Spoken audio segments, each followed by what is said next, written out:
दोस्तों, इस जन्म में मनुष्य योनि मिलने का अर्थ यह नहीं कि अगला जन्म भी इसी योनि में मिलेगा, क्योंकि जीवन मरण और अगला जन्म सब कुछ कर्मों के आधार पर ही तय होता है। लेकिन कई बार गलत कार्य करने वाले यह सोचते हैं कि कोई उन्हें देख नहीं रहा है तो क्या समस्या है। इसी आधार पर कई बार लोग दूसरों को हानि पहुंचाते हैं, कभी बेवजह किसी की हत्या कर देते हैं। लेकिन क्या आप जानते हैं कि इन सारे कर्मों के गंभीर परिणाम हो सकते हैं। इनके आधार पर सियार, गिद्ध, सांप और गधा योनि में जन्म मिल सकता है।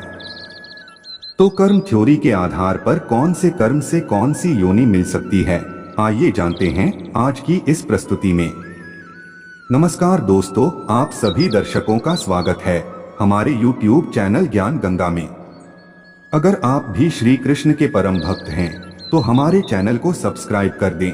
अगर वीडियो अच्छी लगे तो कमेंट में जय श्री कृष्णा जरूर लिखें। तो चलिए शुरू करते हैं आज की प्रस्तुति।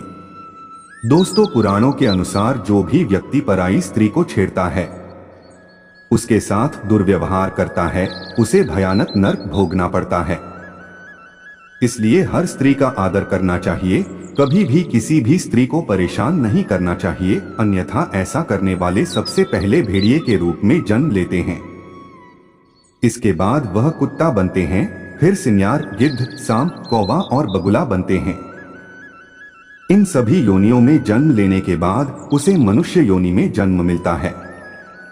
दोस्तों, चोरी करना हमेशा ही गलत है, फिर चाहे वह स्वर्ण हो या वस्त्र, इसके परिणाम भुगतने ही पड़ते हैं। यदि कोई व्यक्ति वस्त्रों की चोरी करता है तो वह अगले जन्म में तोता बनता है, वहीं सुगंधित पदार्थों की चोरी करने वाले छछूंदर के रूप में जन्म लेते हैं। इसलिए कैसी भी परिस्थिति हो, लेकिन चोरी करने से सदैव ही बचना चाहिए। गरुड़ पुराण के अनुसार यदि कोई व्यक्ति किसी का कत्ल करता है तो यह जघन्य अपराध की श्रेणी में आता है। ऐसा कर्म करने वाला अगले जन्म में गधा बनता है।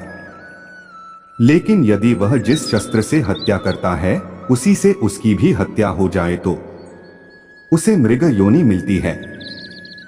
इसके बाद वह मछली, कुत्ता और बाघ बनता है। लेकिन इन योनियों में भ्रमण करने के बाद वह मनुष्य योनि में जन्म लेता है।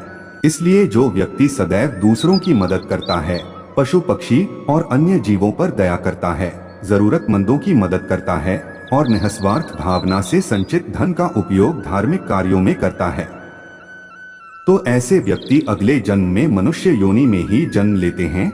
साथ ही समाज में अच्छे कार्य करके दूसरों को लाभान्वित करते हैं। लेकिन धन के प्रति आसक्त मनुष्य अगले जन्म में सांप योनि में जन्म लेते हैं। इसलिए दोस्तों, हमें अच्छे कर्म करना चाहिए ताकि हमें दोबारा मनुष्य योनि में जन्म मिल सके। आशा है आपको हमारी वीडियो अच्छी लगी होगी। अगर आपको हमारी वीडियो अच्छी लगी हो तो इसे शेयर जरूर करें। ऐसी ही अन्य वीडियो देखने के लिए जुड़े रहें हमारे YouTube चैनल ज्ञान गंगा के साथ। जय जय श्री राधे।